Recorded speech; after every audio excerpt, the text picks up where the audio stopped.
हाँ जी दोस्तों, नमस्कार। दोस्तों, ये पूरा जो डाटा है जो उत्कर्ष ऐप में जो प्रोवाइड करवाया गया है हिस्ट्री का, वो सारे डाटा आपको मैं यूँ का यूँ प्रोवाइड करा रहा हूँ। यूँ मैं सोच रहा हूँ ये डाटा कम रहेगा आपके पास में। ये डाटा बहुत पर्याप्त है, लेकिन आप तो ऐसे कीजिए, ध्यान लगा के बिल्कुल क्या करना है, आपको मोबाइल को हॉरिजॉन्टल मोड पे लगा कर आपको चुपचाप देखते जाना है बस। बाकी कंटेंट की जिम्मेदारी मेरी है, कंटेंट कम नहीं पढ़ने दूंगा, क्योंकि उत्कर्ष का है, ध्यान रखना। जो भी चल रहा है उत्कर्ष का चल रहा है, महेंद्र सर का। ठीक है, तो दोस्तों देखिए, मोटा राजा उदय सिंह तक की हमने बात कर ली थी। मोटा राजा उदय सिंह की मृत्यु हो जाती है 1595 ईस्वी में। 1595 ईस्वी के बाद में मारवाड़ का जो शासक बनता है जोधपुर का, वो बनता है दोस्तों सूर सिंह। कौन बनता है? सूर सिंह। और ये सूर सिंह जी रहते हैं 1595 से लेकर 1619 ईस्वी तक। आपको पता हो तो दोस्तों, उसके समय जो मुगल काल में जो राजा थे वो कौन कौन से, सुनिएगा।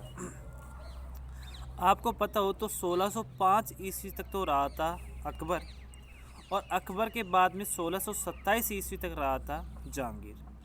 और इसका जो कार्यकाल है सूर सिंह का, वो है 1595 से लेकर 1619। तो मैं कह सकता हूँ कि इसने क्या है, दो मुगल बादशाहों का कार्यकाल देखा, एक तो अकबर और एक जहांगीर। खैर जो भी है, ऐसा कहा जाता है कि इसके बारे में जो मेन इम्पोर्टेंट बातें हैं वो हैं, इसने क्या किया, जहांगीर के 10 वर्ष का कार्यकाल पूर्ण होने पर जहांगीर को 2 हाथी भेंट किए। एक का नाम था रण रावत और दूसरे का नाम था फौज श्रृंगार। वापिस सुन लीजिए मैंने क्या बोला है। जहांगीर के 10 वर्ष का कार्यकाल पूर्ण होने पर इसने जहांगीर को 2 हाथी भेंट किए। पहला था रण रावत और दूसरा था फौज श्रृंगार। अगली बात, दूसरी बात क्या थी दोस्तों, मेहरानगढ़ दुर्ग में एक मोती महल है। उस मोती महल का निर्माण करवाया था किसने? इसी सूर सिंह ने। दोस्तों, सूर सागर तालाब, ध्यान रखना, एक तो सूर सागर तालाब है और एक सूर सागर झील है। सूर सागर झील तो है बीकानेर में, जबकि सूर सागर तालाब है जोधपुर में। तो सूर सागर तालाब का जो निर्माण करवाया था ये इसी सूर सिंह ने करवाया था। आगे और क्या करवाया था इसने, देखिएगा। सूरज कुंड, ये क्या है? सूरज कुंड है, उसका निर्माण भी इसने करवाया था। और दोस्तों, रामेश्वर महादेव के मंदिर का निर्माण भी इसी सूर सिंह ने करवाया था। ध्यान रखना, जिस भी नाम के पीछे ईश्वर आ जाए, राम प्लस ईश्वर रामेश्वर, तो वो शिव भगवान का मंदिर है भाई। किसका मंदिर है? शिव भगवान। तो दोस्तों, ये तो थी बातें, कुछ बातें किसके बारे में? सूर सिंह के बारे में। सूर सिंह के बाद में अगला जो शासक बनता है दोस्तों, वो बनता है अपना महाराजा गज सिंह। अब देखिए, महाराजा गज सिंह की बात कर लेते हैं। दोस्तों, महाराजा जो गज सिंह का जो कार्यकाल रहता है वो रहता है 1619 से लेकर 1638 ईस्वी तक। गुन्नी दूना 38। अब आपको मैंने बताया था, देखिए 1619 से 1638 तक इसका कार्यकाल है। तो मैं कह सकता हूँ कि देखो 1627 तक तो रहा था जहांगीर, और जहांगीर के बाद में कौन आ गया था? शाहजहाँ। तो इसने भी जैसे क्या है, 2 मुगल बादशाहों का कार्यकाल देखा, जहांगीर का और शाहजहाँ का। ऐसा कहते हैं कि इसके दरबार में 2 दरबारी विद्वान थे, उन्होंने ग्रंथ की रचना की। जैसे सर ने बताया वैसे मैं आपको बता रहा हूँ। पहला जो ग्रंथ है दोस्तों, एक जैसे क्या है, पहला जो जैसे क्या दरबारी विद्वान था वो था हेम कवि। हेम कवि ने दोस्तों ग्रंथ लिखा गुण भाषा चित्र। कौन सा था? गुण भाषा चित्र। जबकि दूसरा जो दरबारी विद्वान था दोस्तों, वो था आपका शिवदास गार्डन, जिसने ग्रंथ लिखा था गज गुण रूपक बंध। उम्मीद करता हूँ यहाँ तक की बात समझ में आ गई दोस्तों। जिसको मैं यहाँ पर मैंने बोला महाराजा गज सिंह, इसको जो महाराजा की उपाधि दी गई थी दोस्तों, वो दी गई थी किसके द्वारा? जहांगीर के द्वारा। किसके द्वारा दी गई थी? जहांगीर के द्वारा। और इसके 2 बेटे थे भाई। 2 बेटे कौन कौन थे? एक तो था अमर सिंह राठौड़ और दूसरा था जसवंत सिंह।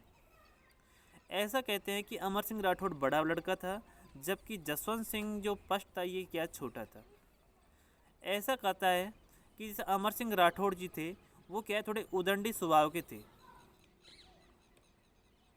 अर्थात इस कारण अमर सिंह राठौड़ को राजा न बनाकर उसके छोटे भाई जसवंत सिंह फर्स्ट को जोधपुर का महाराजा घोषित कर दिया जाता है। कुछ लोग यूँ भी कहते हैं कि जसवंत सिंह जिससे क्या जो महाराजा गज सिंह थे उसने अनास बेगम के प्रभाव में आकर अपना जो उत्तराधिकारी था वो अमर सिंह राठौड़ को नए बनाकर जसवंत सिंह फर्स्ट को उत्तराधिकारी घोषित कर दिया था। ठीक है, सॉरी। तो देखिए दोस्तों, ये महाराजा गज सिंह था, इसकी एक और उपाधि थी दल थम्बन। ये दल थम्बन की उपाधि भी किसने प्रोवाइड कराई थी? इसको जहांगीर ने प्रोवाइड कराई थी। जैसा कि मैंने आपको बताया, एक बात बताइए, बड़े बच्चे को यदि क्या राजपाट नहीं देकर वो छोटे बच्चे को राजपाट देता है तो बताओ बड़ा नाराज़ होगा नहीं होगा? जैसे कि यार रणबल राठौड़ की बात हुई थी, उसी तरह इसके साथ हो रहा है। तो एक बात बताइए मुझे, ये क्या करता है? वहाँ से जोधपुर छोड़कर कहाँ चला जाता है? जिससे क्या जो शाहजहाँ था मुग़ल दरबार, जिसके मतलब मुग़ल बादशाह, उसकी शरण में चला जाता है। तो दोस्तों देखिए होता क्या है, इससे अमर सिंह राठौड़ को शाहजहाँ ने क्या है नागौर का राजा घोषित कर दिया कि भाई तू नागौर संभाल और आराम से राज कार्य कर चला, कोई दिक्कत नहीं है। अब दोस्तों देखो नागौर में होती क्या है, एक जिसे क्या है, आपने मतेरी की राड़ का नाम सुना होगा। ये मतेरी की राड़ होती है 1644 ईस्वी में, और ये होती है किस किस के बीच में? देखिए उस समय नागौर का जो शासक था वो तो था अमर सिंह राठौड़, जबकि बीकानेर का शासक था कर्ण सिंह। देखिए होती क्या है, ऐसा कहते हैं कि जाखड़िया ग्राम ये पड़ता है नागौर में, जबकि सीलवा ग्राम पड़ता है अपना बीकानेर में।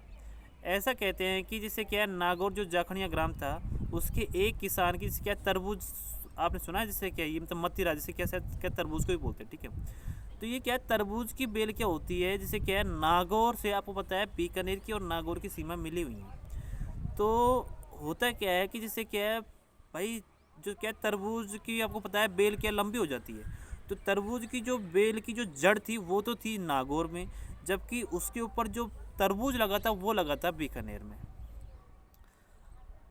अब बीकानेर वाले कहें ये तरबूज हमारा है और नागौर वाले कहें ये तरबूज हमारा है, तो दोनों में क्या होती है, बहस होती है। बात पहुंचती है सामंतों के पास में, सामंतों से ये बात पहुंचती है महाराजा जैसे क्या है राजाओं के पास में। अब आपको पता है बीकानेर का शासक था कर्ण सिंह और नागौर का शासक था अमर सिंह राठौड़। तो एक बात बताइए, अमर सिंह राठौड़ तो कहाँ पर है भाई? दिल्ली है, वो तो क्या है बादशाह के जिससे क्या है जो शाहजहाँ था उसकी शरण में है भाई। ठीक है, तो ऐसा कहते हैं कि जैसे क्या है इन्होंने नागौर वालों ने अपने राजा से क्या है बात की, महाराज ऐसी बात है, ये हमें मेरा क्या मदिरा नहीं खाने दे रहे। ऐसा कहा जाता है जो अमर सिंह राठौड़ है ये क्या है वहाँ आने के लिए शाहजहाँ से मुलाकात करने के लिए जाता है, लेकिन जो शाहजहाँ का बख्शी था वो उसे क्या अंदर जाने से रोक देता है कि आप अभी अंदर नहीं से क्या जा नहीं सकते। उसके पीछे दोस्तों एक कारण है, क्योंकि बीकानेर का जो शासक था कर्ण सिंह वो क्या है बख्शी सलावत खां से मिला हुआ था। उसने उसे मना कर दिया था कि इसको अंदर महाराज से क्या है परमिशन मत लेने देना, अगर मान लो महाराज से परमिशन लेगा तो ये 100% आएगा, तो यहाँ पर राड बड़ा ही हो सकता है, मैं हार भी जाऊँ, कौन कहते मैं जीत भी जाऊँ। तो ऐसा कहते हैं कि ये जाता है अमर सिंह राठौड़ महाराज से क्या शाहजहाँ से मिलने के लिए, लेकिन बख्शी है ये इसे क्या अंदर नहीं जाने देता। अब आप सोच रहे हो कि सर ये बख्शी क्या होता है? एक बात बताइए, जब भी आप किसी क्या मंत्री से मिलने के लिए जाते हो तो बताओ पहले अपॉइंटमेंट लेते हो नहीं लेते हो? उसके पीए से भाई अपॉइंटमेंट लेते हो नहीं लेते हो? पीए पर्सनल असिस्टेंट, तो ये पीए ही क्या होता है? बख्शी होता है। क्या होता है? बख्शी, यानी उसका बख्शी यानी उसका पीए कौन था? शाहजहाँ का सलावत बख्शी। ऐसा कहते हैं कि जब सलावत बख्शी ने उसको अंदर शाहजहाँ से मिलने नहीं दिया तो ये क्या करता है ज़बरदस्ती उसको साइड में करके अंदर चला जाता है, और जब ये शाहजहाँ से बात कर रहा होता है तो उसी समय सलावत बख्शी का अंदर आता है और अमर सिंह राठौड़ के लिए कुछ बातें ऐसी बोल देता है जो अमर सिंह राठौड़ से सहन नहीं होती है। जैसे वो उससे डांट कहता है क्या तू गंवार है क्या तू गंवार है क्या अमर सिंह राठौड़? इतना कहते ही आपको पता है राजपूत जैसे क्या राजा उससे क्षत्रिय महाराज से इतनी सहन होती नहीं है, वो तुरंत अपनी क्या कटार निकालता है और कटार निकाल कर सलावत बख्शी खां की हत्या कर देता है। इसी कारण अमर सिंह राठौड़ को कटार का धनी कहा जाता है। ठीक है, और वहाँ से जिससे क्या है तुरंत निकल कर अपने नागौर आ जाता है। ऐसा कहते हैं कि जब ये नागौर आता है तो इन दोनों के मध्य में 1644 में युद्ध होता है, जिसे मतेरी की राड़ कहते हैं। राड़ का मतलब क्या होता है? आक्रमण, जैसे क्या युद्ध, ठीक है, झगड़ा। तो ये होती है दोस्तों 1644 में। और इसमें विजेता जैसे क्या है, बहुत से जैसे क्या कई बुकों में आपको अमर सिंह राठौड़ मिल जाएगा, लेकिन वास्तविक रूप से इसका जो विजेता हुआ था वो बीकानेर का शासक कर्ण सिंह हुआ था। भाई कौन हुआ था? बीकानेर का शासक कर्ण सिंह हुआ था। दोस्तों ये तो थी अपनी भाई किसके बारे में, अमर सिंह राठौड़ के बारे में।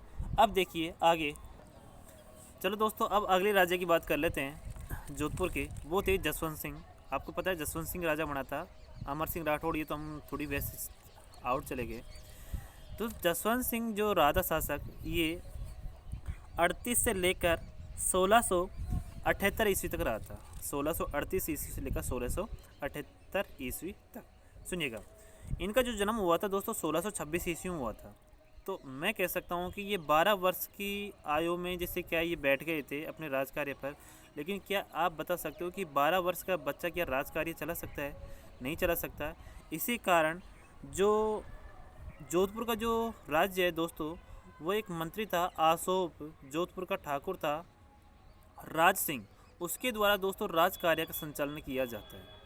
ठीक है, अब देखिए होता क्या है दोस्तों, जब ये जसवंत सिंह फर्स्ट राजा था उस समय आपको पता हो तो शाहजहाँ के 4 बेटे, दारा सिको, शुजा, मुराद और औरंगजेब। इनके बीच में क्या है, राज को लेकर भाई राजा क्या मतलब बनने को लेकर इनमें आपस में युद्ध होता है, यानी उत्तराधिकारी युद्ध होता है। और ये मेन युद्ध होता है सबसे बड़े पुत्र दारा सिको और सबसे छोटे पुत्र औरंगजेब के बीच में। राजा किसको बनना था? दारा सिको को। और यही इच्छा किसकी थी? शाहजहाँ की, कि भाई दारा सिको ये अगला राजा बने। लेकिन औरंगजेब बहुत कट्टर जिसे कि विरोधी शासक था, ये चाहता था कि नहीं, शासक मैं बनूं। दोस्तों सबसे पहले राजा बनने के लिए दारा सिको और औरंगजेब के बीच में सबसे पहले युद्ध होता है धर्मत का युद्ध। और ये धर्मत का युद्ध होता है दोस्तों 16 अप्रैल 1658 ईस्वी में। 16 अप्रैल 1658 ईस्वी को धर्मत का युद्ध होता है दोस्तों। ये धर्मत पड़ता है एमपी में। और धर्मत का नाम बदलकर औरंगजेब ने प्रेजेंट में कर दिया फतेहाबाद। यानी प्रेजेंट में जो फतेहाबाद है ना, वो पहले किस नाम से जाना जाता था? धर्मत के नाम से। यानी धर्मत का युद्ध होता है 16 अप्रैल 1658 ईस्वी को। और किस किस के मध्य होता है दोस्तों? दारा सिको और औरंगजेब के बीच में। ध्यान रखना, जोधपुर के शासक जसवंत सिंह फर्स्ट ने इस युद्ध में किसका साथ दिया था? दारा सिको का साथ दिया था। और इस युद्ध में विजेता होता है कौन? औरंगजेब। जब ये जैसे क्या है जसवंत सिंह फर्स्ट लौट कर वापस जा रहा था, तो ऐसा कहते हैं कि जैसे इनकी रानी थी महामाया, उसने जोधपुर जो जिसके क्या जोधपुर था उसके जो मेन गेट थे वो मेन गेट बंद करवा देती है। और जसवंत सिंह फर्स्ट से एक बात कहती है कि जो क्षत्रिय होते हैं कभी भी युद्ध के मैदान में से हार कर नहीं आते, जीत कर आते हैं या फिर वहीं पर वीर गति को प्राप्त हो जाते हैं। ऐसी बात तो श्यामल दास ददीवाड़िया जिसने ग्रंथ लिखा है वीर विनोद, उसमें मिलती है। और फ्रांस का एक इतिहासकार है मतलब बर्नियर, उसने एक पुस्तक लिखी है भारत यात्रा, उसमें भी ऐसा वर्णन मिलता है। किसका? महामाया का, जिसने क्या है जोधपुर के गेट बंद कर दिए थे। किसके लिए? जसवंत सिंह फर्स्ट के लिए। इसके बाद में दोस्तों इसके क्या है 1.5 महीने बाद, यानी जो धर्मत का युद्ध हुआ था इसके 1.5 महीने बाद, यानी अप्रैल के बाद में क्या आता है? मई। ठीक है, यानी 30 मई 1658 ईस्वी को फिर एक युद्ध होता है सामूगढ़ का युद्ध। और दोस्तों सामूगढ़ पड़ता है यूपी में। ये भी इन दोनों के बीच में होता है। किस किस के बीच में? दारा सिको प्लस में औरंगजेब। इसमें भी कौन जीता है दोस्तों? औरंगजेब जीता है। आखिरकार 13 अगस्त 1658 ईस्वी को जसवंत सिंह फर्स्ट आगरा आता है और औरंगजेब से मुलाकात कर इसकी शरण ले लेता है। इसके बाद में दोस्तों क्या होता है, 11 से 15 मार्च 1659 ईस्वी को लास्ट फाइनल युद्ध होता है दौराई का युद्ध। दोस्तों दौराई पड़ती है अजमेर में। इसमें जो औरंगजेब है ये दारा सिको की हत्या कर देता है। ठीक है, और वैसे क्या बेसिक जानकारी है ये तो आप भी जानते होंगे। 13 अगस्त को उसकी अधीनता स्वीकार कर चुका है। तो आपकी बार ये किसके पक्ष में लड़ेगा भाई? 11 मार्च 1659 ईस्वी को तो ये इसी के पक्ष में रखेगा, औरंगजेब के पक्ष में लड़ेगा भाई, उसके पक्ष में क्यों जाएगा? तो दोस्तों ये थी कुछ बातें किसके बारे में? जसवंत सिंह फर्स्ट के बारे में। अब इसकी क्या है कुछ निर्माण कार्य हैं वो देख लेते हैं। दोस्तों जसवंत सिंह फर्स्ट की एक रानी थी अतिरंगदे, उसने जनासागर तालाब का निर्माण करवाया जिसे शेखावती जी का तालाब भी कहते हैं। देखो जनासागर तालाब को क्या बोलते हैं, शेखावत जी का तालाब। जसवंत सिंह फर्स्ट की दूसरी रानी थी, इसका नाम था जसवंत दे।